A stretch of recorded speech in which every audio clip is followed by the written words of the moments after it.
Hey guys, welcome to Children Pay Children. We have a special Halloween treat for you today. It's one of our recently published novella called The Hidden Bakery, written by Helen Ji.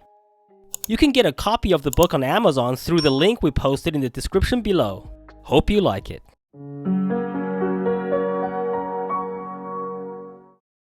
Chapter 1.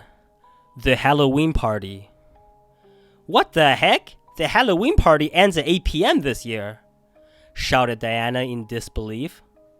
It turned out she had read the school announcement about the Halloween party coming up in 2 weeks. 1. Students are allowed to wear Halloween costumes to school that day. 2. No swords, knives, or other weapons are allowed. 3. The Halloween party will begin after school and end at 8 p.m. At that time, all students must leave the school grounds. This announcement made Diana a very unhappy customer. After all similar events in previous years never ended before 10 p.m., and the after parties went well past midnight.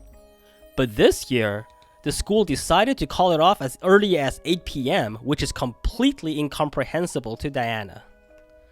When her friend Kimmy saw that she was upset, she quickly came up with an idea. Why don't we have a party somewhere else afterward? We can find a scary place, like the cemetery, order a bucket of fried chicken and watch a scary movie together. The cemetery? That got Diana excited, and what she had just been upset about quickly became a thing of the past. On Halloween, Diana, though still unhappy about the shortened party, dressed up as her favorite anime character, Clown Girl. She dyed her hair red and blue and braided into a doubled ponytail and wore matching eyeshadow. The two things that didn't look so great were the circle she had painted around her mouth with lipstick, which looked like she had eaten jello from the fridge and forgotten to wipe her mouth afterwards, and a sticker she had put on her face, which was supposed to represent a horrible scar but didn't really look real up close. Diana came from a wealthy family, and her parents had busy schedules and therefore little time to take care of her. The only thing they made sure of was that Diana was well off financially. She got everything she wanted and became a spoiled brat.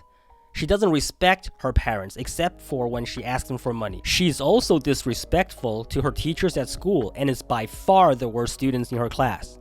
It's worth mentioning, however, that she's really good to her classmates and is very popular with her friends. Although her costume had flaws, her friends were appreciative and showered her with compliments for her appearance. This put Diana in a good mood, and she promised to invite everyone to karaoke after the party. After a long day, Diana's makeup and hair were a mess because she had slept through all of her classes.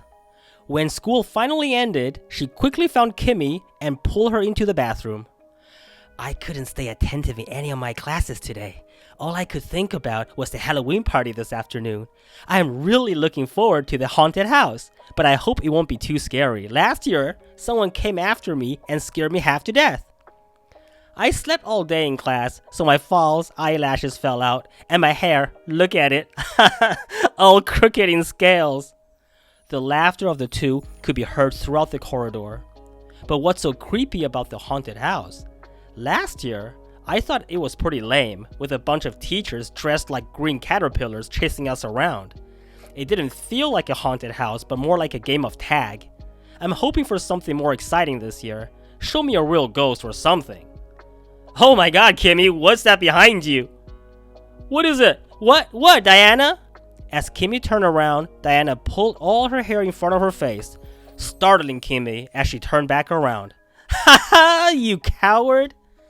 Yesterday, you wanted to go to the cemetery, and now you're too scared to go to the bathroom by yourself? Going to the cemetery would only be possible if you were there because I need a brave girl like you to have my back. Kimmy wraps her arm around Diana. I don't want to be late for the party. Do you know what time it is? It's 4:28. We have to go. Diana and Kimmy arrived at the cafeteria where almost the whole school had gathered.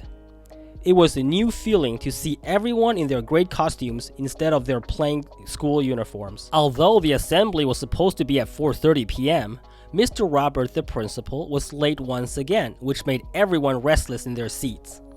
Kimmy approached Diana with a basket of candy she had brought from home and offered her half of it. Diana didn't want to accept so much candy from Kimmy and told her that candy was overrated on Halloween and was only for children.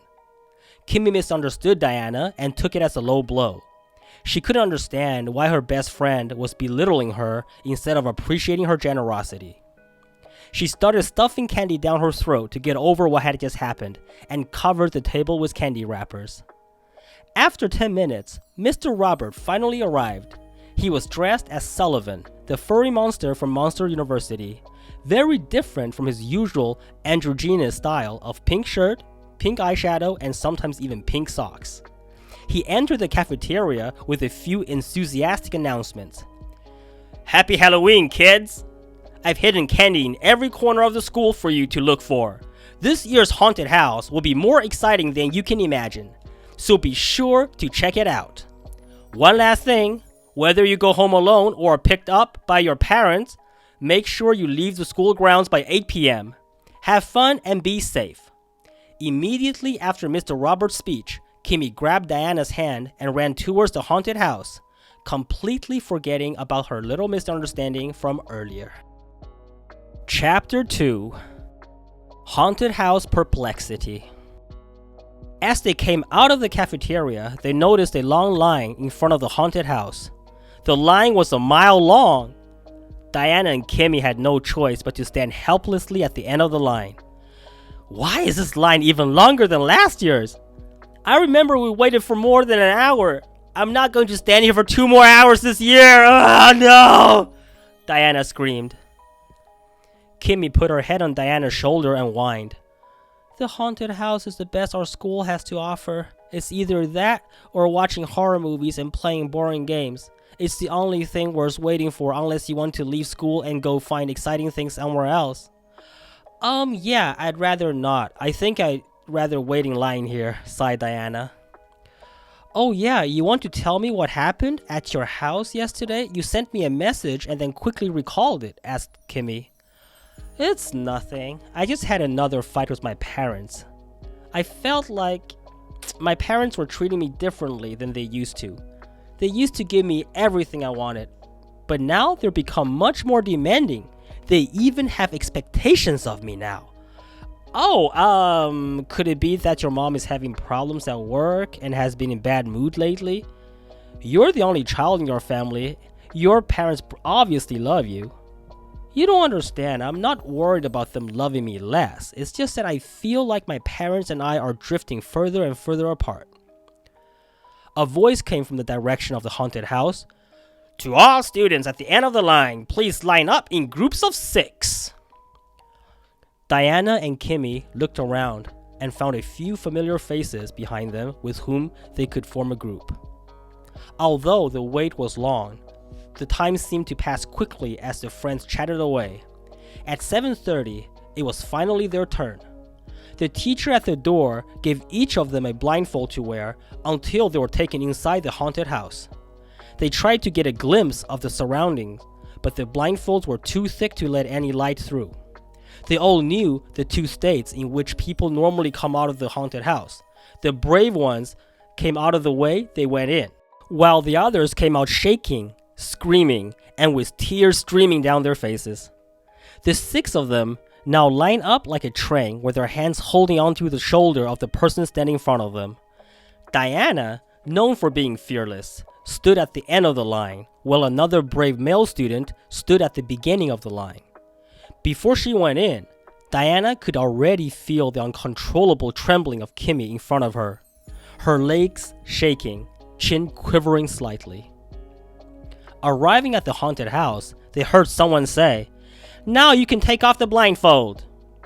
The moment they removed their blindfold, a light was thrown directly into their eyes and a strong gust of wind blew towards them.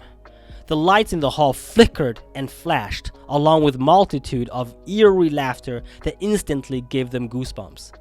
Craning their necks and tugging at the sleeves of the person in front of them, they moved forward. The entire haunted house was covered in white fabric, with a narrow path in the middle. The further they progressed, the louder the eerie laughter became, and the more red and green lights flashed before them. Suddenly, a hand appeared from under the white cloth and grabbed Kimmy by the ankles, who was too scared to scream. Then a masked, bloodied face appeared in front of them and made them cringe. Everyone in the group had no choice but to quickly move forward and hope for it all to end. Suddenly, Diana could no longer see or hear the bright lights, loud music, and eerie laughter. She didn't hear her friends' voices or the footsteps around her and thought they had already left the haunted house. Diana screamed for help to no avail. They probably went outside to prepare the next group, Diana thought to herself. The further she walked into the darkness, the more she felt that something was wrong. She couldn't see any light in front of her and seemed to be walking in circles. Although Diana is a brave girl, even she can't help but feel scared of being trapped in the haunted house on Halloween. She stretched out her arms, hoping to find a wall, a desk, or a chair, anything she could recognize to get a sense of reassurance. Finally, she found a chair, the same kind of chair she'd find in all her classrooms. She quickly found her way around and sat on it. Soon, she heard footsteps coming towards her. "I'm Diana. Can you help me get out of here, please?" The footsteps came closer and closer. A door at the back of the haunted house opened, and a strange-looking man stuck his head in, looked around the haunted house, and left. Seeing a door in front of her, Diana quickly sat up from the chair, but she seemed to be pinned down and couldn't move. Then she pushed herself off the chair with all her strength and ran out the haunted house through the door. Chapter 3: The Hidden Bakery. When she returned to the cafeteria, it was empty and all the bags and clothes were gone. She quickly pulled out her cell phone to check the time. Ah, it's already after 8 o'clock. I probably am locked in school from the outside. Kimmy didn't even think to look for me when she left, so I'll have to set her straight when I get home. Diana thought to herself, still shaking from her haunted house experience. Diana knew that in order to leave the school, she'd have to go to the 4th floor to find the teacher on duty. She went to the lobby to check the duty list to see which teacher's turn it was. It was Mr. Robert. She hurried to the 4th floor classroom, where Mr. Robert's class is located. "I'm Diana, may I come in?" She waited a few seconds and turned the doorknob. It was unlocked. When she entered the room, no one was there except for an envelope on the desk with a reading lamp shining over it. On the envelope was written, "Open it."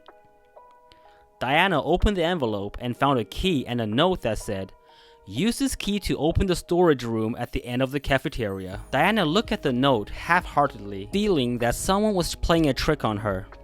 But there seemed to be no other way to get her out of school. She went back to the cafeteria and found a door camouflaged in the color of the surrounding walls. She opened the door and found that it wasn't as she had expected. The door led to a corridor that was very narrow and long. She walked to the end of the corridor where there was a door with an exit sign. She thought that this was the secret passage to leave school and that she was the only one who knew about it. When Diana opened the door, she froze. Instead of being in a back alley, she was in a bakery. The bakery is quite different from the haunted house she had just been in because it's decorated in colors of pink, green, and blue. It looked fancy with a variety of cakes in the display window, but strangely, there wasn't a single customer, cashier, or waiter in the store. Diana was so confused by the whole thing that her brain was about to explode. 1 minute, I'm coming out of the haunted house at school, and now I'm in a bakery, and it's suddenly daytime? Is it possible that I discovered a secret wormhole between the school and a bakery? It's okay, as long as I can go home, she muttered to herself. Diana was starving because she hadn't eaten all day from the excitement of the Halloween party. She couldn't help herself and grabbed a slice of strawberry cake from the display window and began eating it. While she ate, she observed the surroundings. The room was newly decorated, but the style was quite old-fashioned. The cakes in the store also looked quite old-fashioned. They were covered with a few red roses and green leaves, with the words "Happy Birthday" written on them in red cream. The rest of the peach cakes and cream puffs were wrapped in plain plastic sheets that didn't look very appealing. Diana went to the front door and found a note that taped inside out. The store is closed for a few days due to a family emergency. In case of emergency, please call 1139383. Aha! No wonder no one is here. It's closed. Just as Diana was about to drop off a few dollars for the cake she had eaten, the cash register started beeping. Out of curiosity, Diana ran towards it. The monitor suddenly turned on by itself and the word mood appeared on the screen. She began to play around with it and realized that the computer was very different from a regular cash register. It contained many folders and files. Diana double-clicked on a folder called Completed. The file, which seemed to resemble an Excel file, opened a spreadsheet with 3 columns in it. The first column was filled with countless cases of emotional problems and erratic behavior, while the second column showed the time and place of submission. And the third column was the resolution for each of these cases. When Diana looked closely at the second column, she noticed that it had begun decades ago and extended into recent days. She realized that the cash register was the key to help her unravel the mystery of this bakery. Chapter 4. The Note in the Drawer. It turned out that what looked like a bakery was actually a place where people's moods were collected. The collected bad moods are stored in the computer to be resolved later. The store wasn't run on money, but on moods. The business thrived on selling cakes to people in good moods, but once bad moods accumulated, production slowed and caused the business to suffer. The more Diana read the cash register memo, the more amazed she became. What kind of store is this? How did I get here? The front door and the door Diana had come through were now both locked. It looked like everything had been arranged for Diana to run the store the way it was supposed to. Do I have to run the store for a while to go home? Diana thought to herself. She double-clicked on a folder on a monitor called Unfinished. Inside it were 2 cases that needed her assistance to get resolved. The first one called Grandmother with Alzheimer's. Diana clicked on it and a window popped up. I grew up with my grandparents. My grandfather died many years ago, but recently my grandmother has been suffering from Alzheimer's, a disease that seems to be common among the elderly. There is no treatment for this disease, only medication to help sustain the condition a bit, so it doesn't get worse too quickly. In the beginning, she had memory loss and would occasionally say things that didn't make sense. But lately, it has gotten worse. She sometimes can't even recognize who I was. Due to the heavy workload in my last 2 years of high school, I had no choice but to live on campus most of the time, and I'm embarrassed to say that I neglected her during that time. My grandma's illness had gotten worse. When I finally got home from school yesterday, she kicked me out of the house and accused me of being a stranger who wanted to take advantage of her. Next month, I'm going to college, and I'm really worried that she's going to forget about me forever. How can I help him? I'm not a doctor, whispered Diana under her breath, pacing the room anxiously. A message appeared on the monitor. Pick up the phone. Diana picked up the phone and found 3 buttons on the phone handset. Past, present, and future. It was the device. One would make a call to someone in the past, present, and future. Oh, I could just have the boy make a few more calls to his grandmother in the past. That way, he can go to college and not feel guilty about neglecting his grandmother for those 2 years. Diana found the boy's home address through the files on the cash register and pretended to be a community worker to offer help to his grandmother who had Alzheimer's disease. When Diana entered their house, she noticed that everything was very neat and tidy, and every item in the house was labeled with a sticky note. Then Diana learned from the boy's mother that the grandmother's condition had been getting worse. It began with the grandmother feeding her dog several times one morning, followed by constantly asking about her grandson's well-being, even when he was sitting right next to her at home. Then the grandmother began to forget important days in her life. She used to prepare a turkey for her Thanksgiving dinner, but now she doesn't even know what Thanksgiving is anymore. She kept marinating the same turkey in soy sauce until it was way too salty and had to be thrown away. After that, Diana heard a familiar story from the boy. Because I was very busy in my senior year, I never had the time to visit my grandmother at home. Occasionally, I called briefly to say hello, but since we couldn't see each other in person, my grandma gradually forgot what I looked like. Until recently, when I came home for the holidays, my grandmother had no idea who I was. I'm afraid that once I go to college, my grandmother will completely forget about me. At that point, Grandma handed Diana a doggy treat, which she mistook for a piece of cake. The boy quickly led Diana to grandmother's room and opened the desk drawer, which was filled with sticky notes that read, "Had dinner tonight. Kevin won't come home today. Pick up Kevin from school tomorrow at 5 p.m. Kevin wants to eat pizza after school. Kevin's birthday is on November 12th. At the sight of these notes, Diana, usually a light-hearted young woman, felt a rare tremor come deep from her heart. She thought of all the older people in her family, many of whom she took for granted. She knew they were getting older too, and she couldn't bear the thought that one day they'll have to leave her. It would surely be a long, painful goodbye that she'd remember for the rest of her life. Diana took the phone out of her purse and handed it to the boy. "With this phone, you can contact anyone you want in the past or the future. Would you like to call your grandma in the past 2 years to make up for some time you lost with her?" The boy looked at the phone in his hand, thought for a while, and then said in a shaky voice, "I thank you for your kindness, but the past shouldn't be undone. If I had chosen to accompany my grandmother instead of studying diligently in school, I wouldn't have made it to college. I made my decision and I'm willing to accept the consequences. In the past few years, I've slowly accepted that grandma is starting to forget the world around her. But that's okay. We have to take the bad along with the good.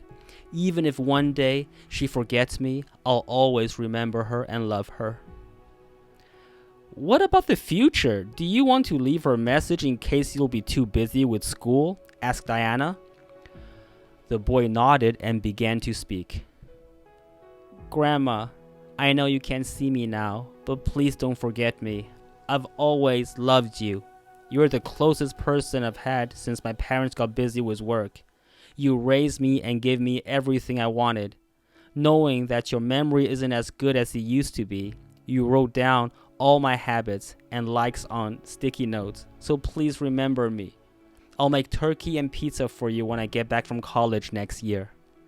A tear fell as Diana watched the action unfold before her eyes. She regretted the argument she had with her mother yesterday.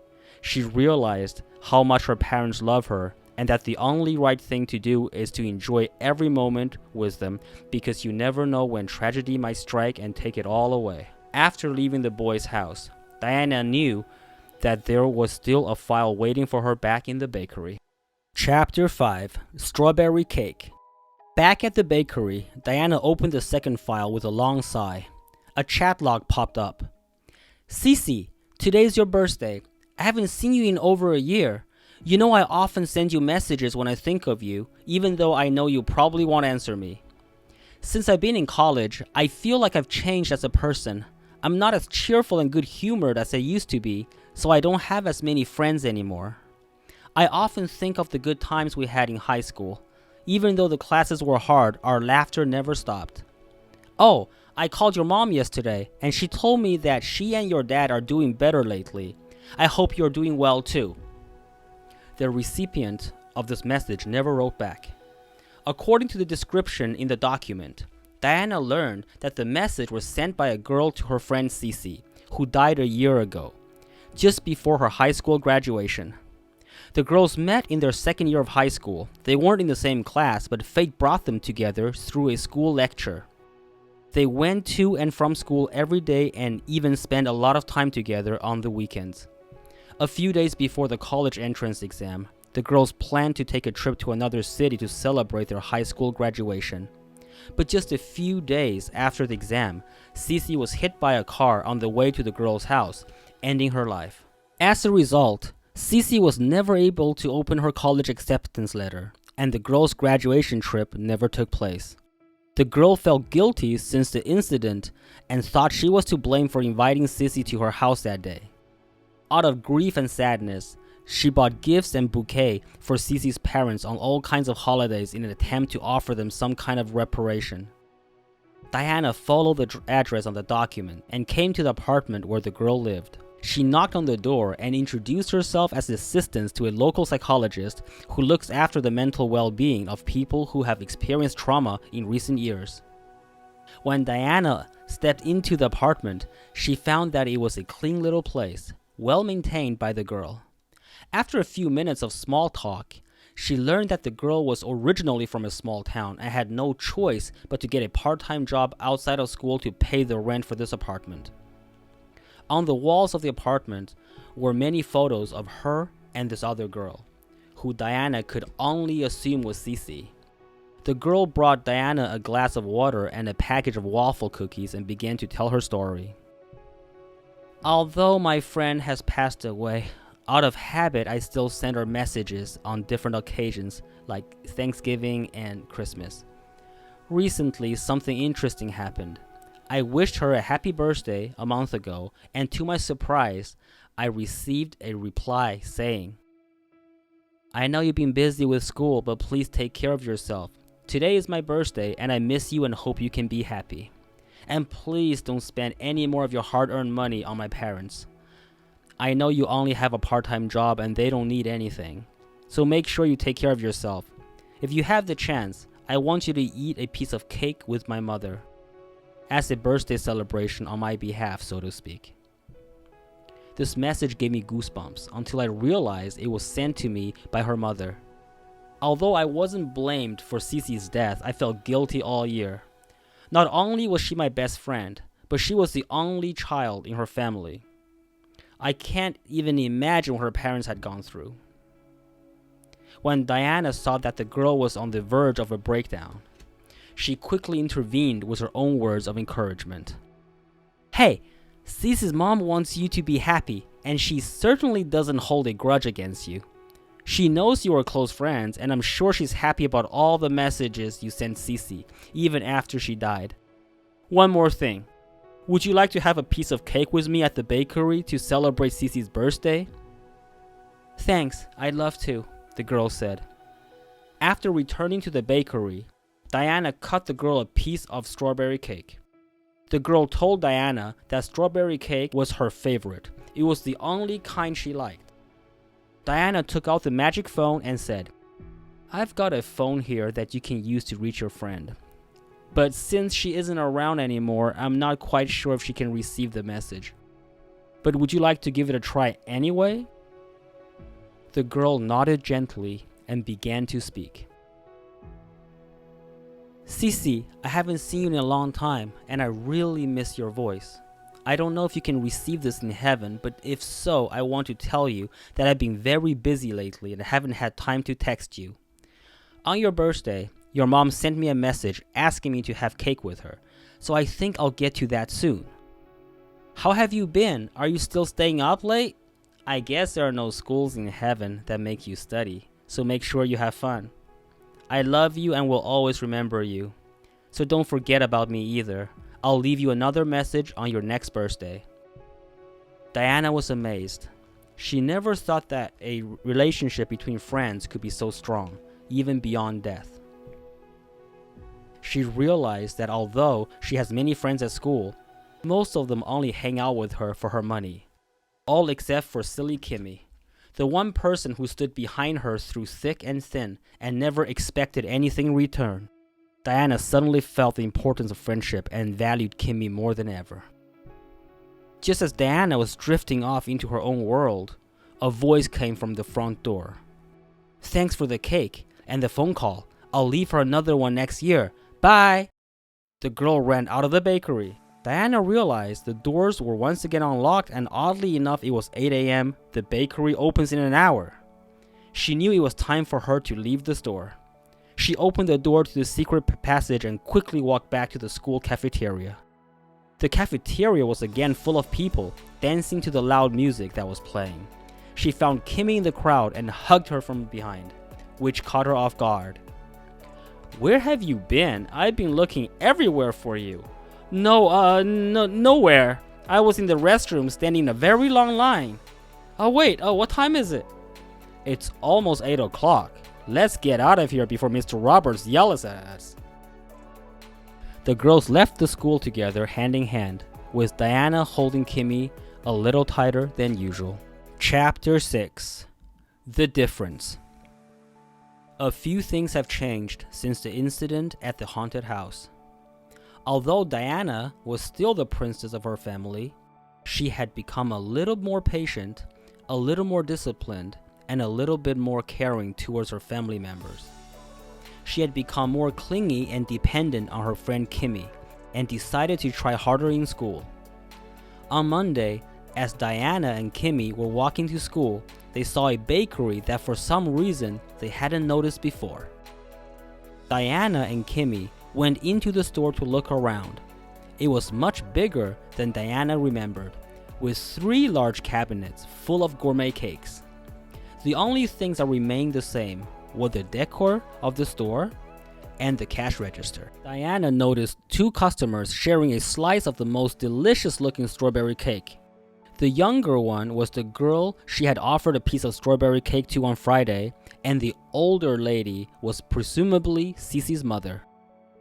It seemed as though nothing ever happened, but it did, and everything will forever be different, all thanks to Diana.